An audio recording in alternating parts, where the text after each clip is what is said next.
Selamat siang. Unit Scoopy kode K44 dengan kondisi busi warnanya seperti ini. Scoopy kode K44 keluhan berbet, hampir susah dinyalakan, kurang lebih seperti ini. Untuk warna busi, warna businya itu putih ya, indikasi bahwa ECM itu berarti membaca kekurangan debit BBM. Kemudian untuk lubang intake manifold atau intake throttle body kurang lebih seperti ini. Indikasi ada residu atau kotoran yang disebabkan dari seal clamp yang mengalami keausan atau bocor. Nanti cek lebih lanjut. Saya tidak terlalu panjang lebar untuk memvonis di bagian injektor atau mengganti dengan injektor dengan hole yang lebih besar, atau mengganti rotak, ataupun mengganti coil seperti kasus kemarin yang Beat FI yang berbet kemudian dibawa ke bengkel, suatu bengkel ya besar, sudah divonis injektor, kemudian full pump, kemudian coil, tetapi penyakitnya masih sama, hampir kurang lebih sama seperti ini. Ini saya langsung pengecekan di bagian kompresi klep. Intinya saya pengecekan fokus di bagian kompresi untuk mengecek apakah klep ini ada indikasi mengalami kebocoran. Karena selama penanganan, selama ini beberapa tahun ini, belajar dari pengalaman atau dari sepeda motor yang telah saya tangani, ketika dilakukan penggantian injektor, kemudian full pump, kemudian sensor ECT atau sensor EOT atau O2, itu hasilnya sama saja. Kemudian sudah dipinjamkan ECM dengan seri yang sama juga sama. Kemudian saya punya inisiatif dulu itu untuk pengecekan di bagian kompresi. Ya, saya lanjutkan sampai sekarang, saya lanjutkan. Dan prediksi itu hampir rata-rata di angka 98%. 98% itu fix mengalami kebocoran di bagian klepnya atau kompresinya ya, yang disebabkan oleh satu, karena ada endapan kotoran atau kotoran itu masuk melalui throttle body, entah saat servis itu hanya disemprot cleaner, kemudian kotoran atau residu itu masuk melalui lubang intake, kemudian kotoran itu terjepit oleh antara payung klep sama seating klep, kurang lebih seperti itu. Dengan jangka waktu yang cukup lama ya mengakibatkan kurang lebih seperti ini. Ini pasti ada indikasi kebocoran di bagian klep ya, kebocoran di bagian klep ini. Oke, mungkin itu keterangan awal. Ini dari Purwodadi, diantar mbaknya sama bapaknya pakai mobil, nampaknya ini pakai mobil pribadi, dibawa ke tempat kami untuk dilakukan perbaikan.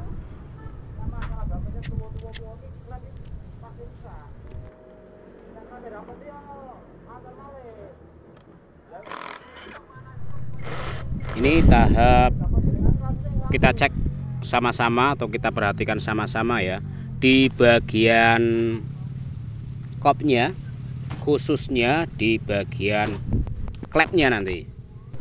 Sekalian, tidak fokus gambarnya. Sekalian nanti saya cek juga di bagian seal klep, kemudian seating klep, boss klep, dan batang klep. Sekalian karena tidak hanya serta-merta hanya fokus di kebocoran klep, tetapi saya juga pengecekan nanti di seal klep. Saya lakukan penggantian baru seal klepnya yang original tentunya. Nah, ini untuk bagian kop atau kubahnya.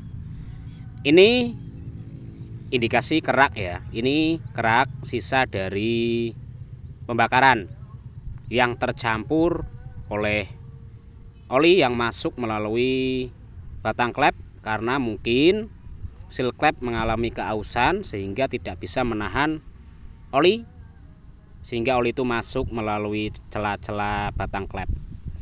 Kurang lebih seperti ini.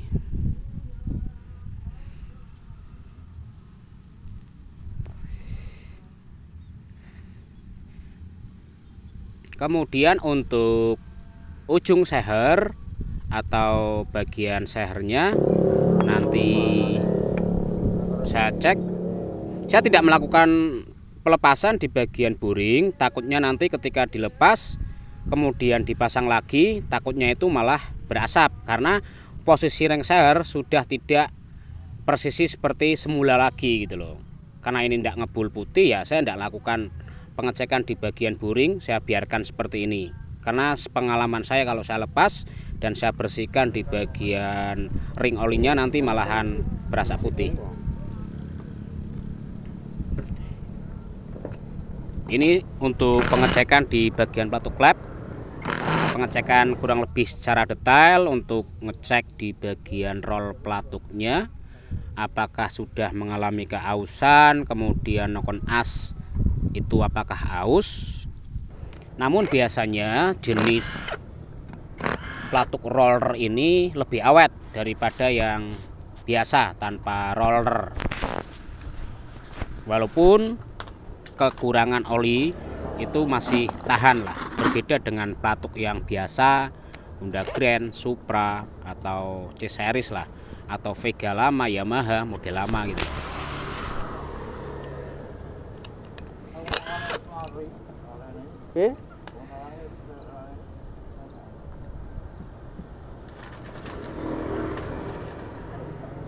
Intinya cek secara teliti, secara detail di bagian kop ya. Kalau melakukan pembongkaran di bagian kop itu, ini untuk apa namanya, pengecekan kompresi,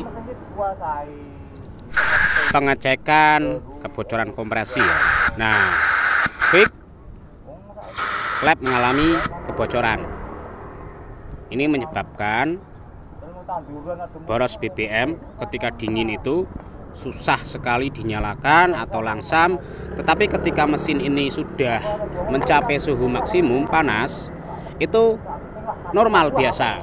Tetapi untuk tenaga performa itu berkurang, pasti itu berkurang.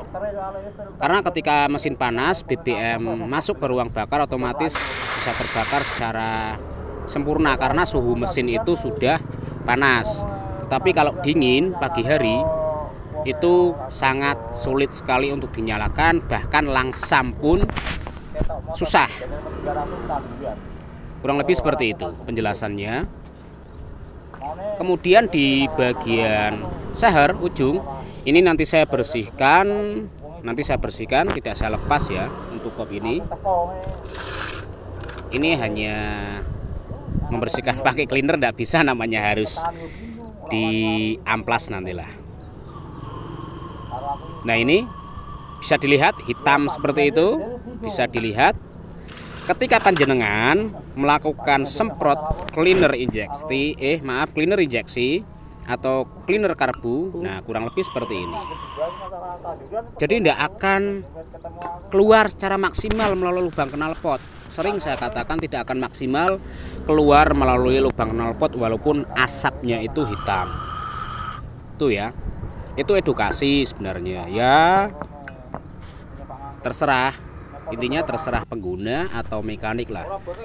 Kan mekanik punya cara tersendiri untuk menyelesaikan sebuah problem sepeda motor. Ini saya kerik pakai pisau. Kurang lebih seperti ini. Mungkin kalau memakai karbon cleaner itu bisa dimasukkan melalui lubang busi, itu bisa. Ini kawan-kawanku bisa dilihat.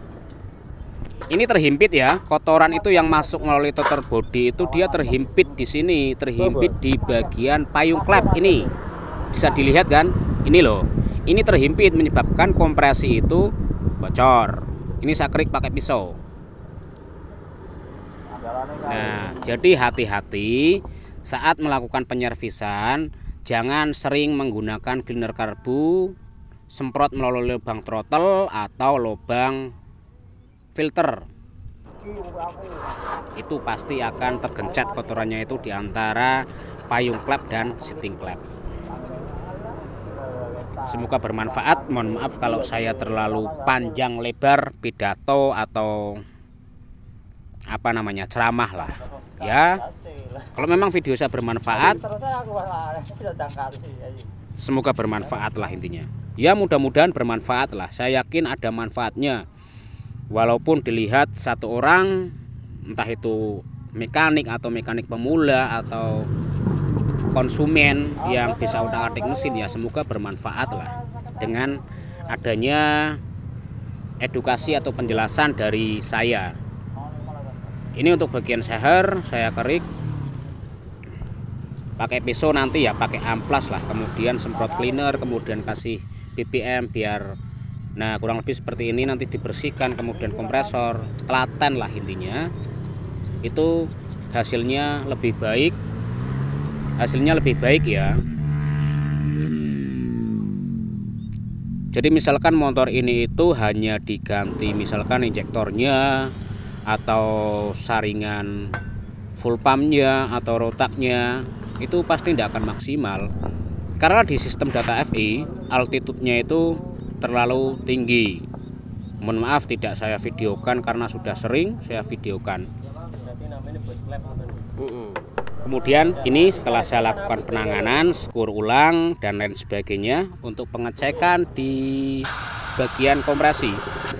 Bisa dilihat bersama-sama.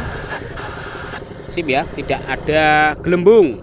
Yang artinya seal klep, yang artinya klep itu atau payung klep tidak ada kebocoran. Ini saya ulangi. Nah, bisa dilihat tidak ada gelembung yang masuk. Itu menandakan bahwa kompresi sudah persisi atau tidak mengalami kebocoran. Kurang lebih seperti itu. Ya, tinggal ganti seal klep, kemudian skur ulang. Kalau memang bos klep oblak ya silahkan diganti. Ini saya ulangi sekali lagi ya. Ini untuk pengecekan di bagian kompresi klep. Caranya kurang lebih seperti ini.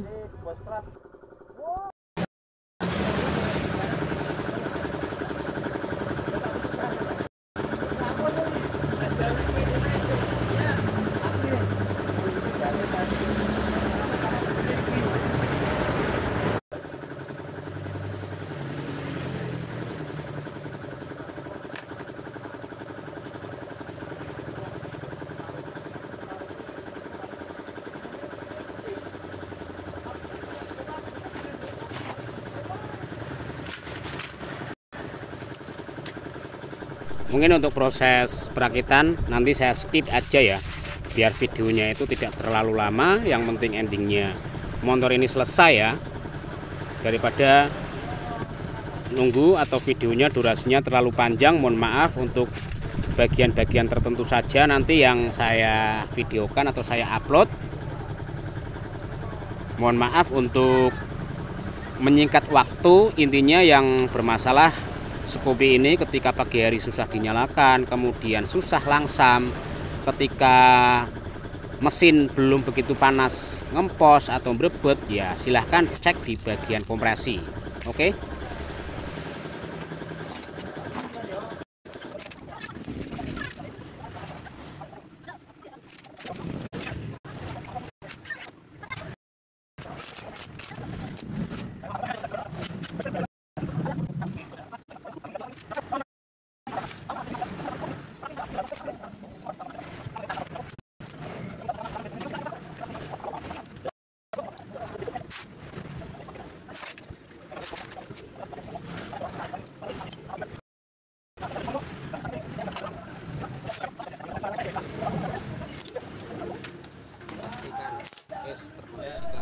Untuk memastikan ya, kalau memang ragu ya silahkan dibongkar lagi, cek apakah masih ada baut atau mur yang kurang kencang.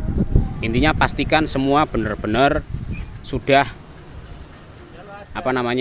terkondisikan atau terfungsikan semua, baik mur, kemudian baut, jangan sampai ada yang tertinggal atau belum kencang.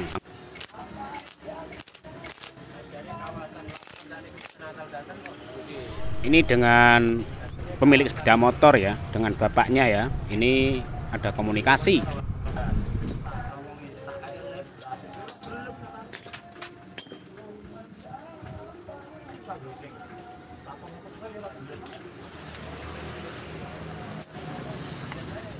Oke, tahap perakitan atau finishing hampir selesai.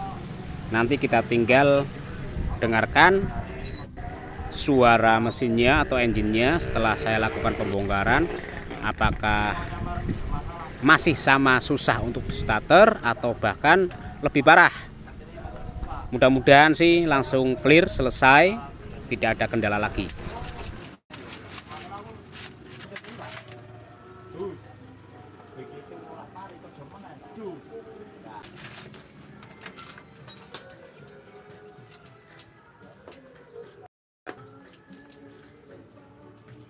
Oke, saksikan terus, tinggal naik rangka sebentar lagi.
Oke, sudah selesai, tinggal kita dengarkan bunyinya.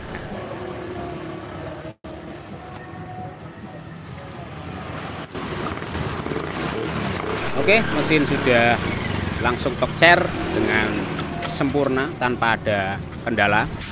Oke, baik, terima kasih, semoga bermanfaat.